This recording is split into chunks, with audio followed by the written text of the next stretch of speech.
Mr. Brave. Hello, little readers. Are you brave?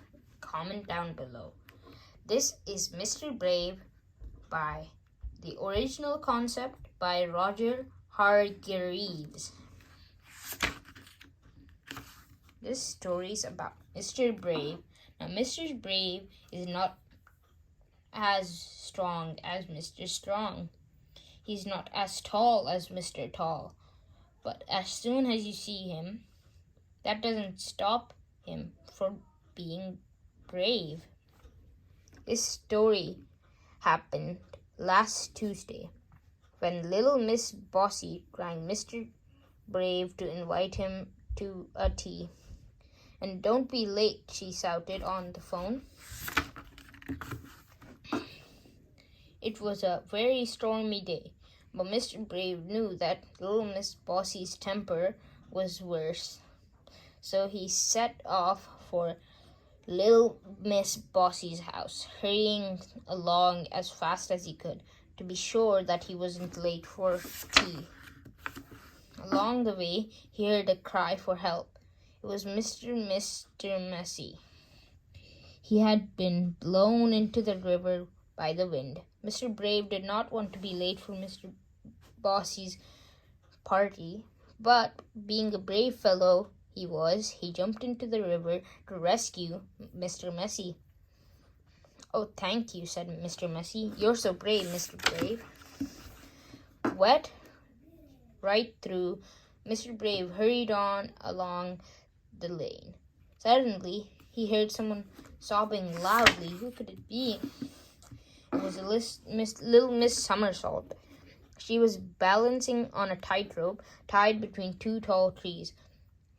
"Oh, Mr. Brave, I'm so lonely," she sobbed. "Nobody will come to play with me on my tightrope. They're all too frightened of heights."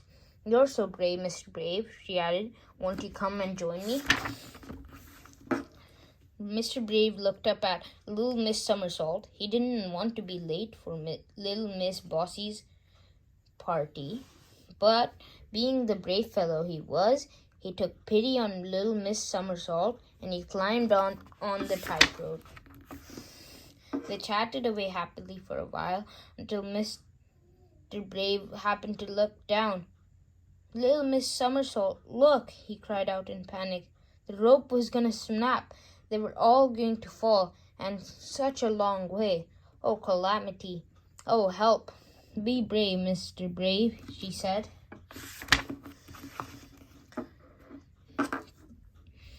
And without more ado, she carried him back to safety, onto the ground. "Oh, thank you," said Mr. Brave with a sigh of relief. Little Miss Somersault said goodbye, and Mr. Brave on his own, shaking like a leaf. "I don't deserve to be called Mr. Brave," he said to himself. "I was scared stiff. Thank goodness nobody knows my secret, and nobody does know his secret, or do they?" Now little Miss Trouble had happened to be passing. She had seen and heard everything, and what she had seen and heard had given her an idea, a very naughty idea. She grinned a mischievous grin. "Hey, come here, everybody," she shouted at the top of her voice. "Come and see this." A very large crowd gathered. "I have an announcement," announced little Miss Terrible.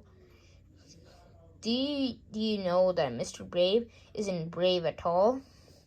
"No, it can't be true," said the crowd all together. "It's true," said Miss Trouble, "and I can prove it to you. Mr. Brave," she continued, "I dare you to walk across that tightrope." Mr. Brave looked up at the tightrope, and then the crowd looked up at the tightrope. Then all the crowd looked at Mr. Brave. Mr. Brave suddenly remembered something very important. "Just look at the time," he said. "I'm going to be late for little Miss Bossy's party."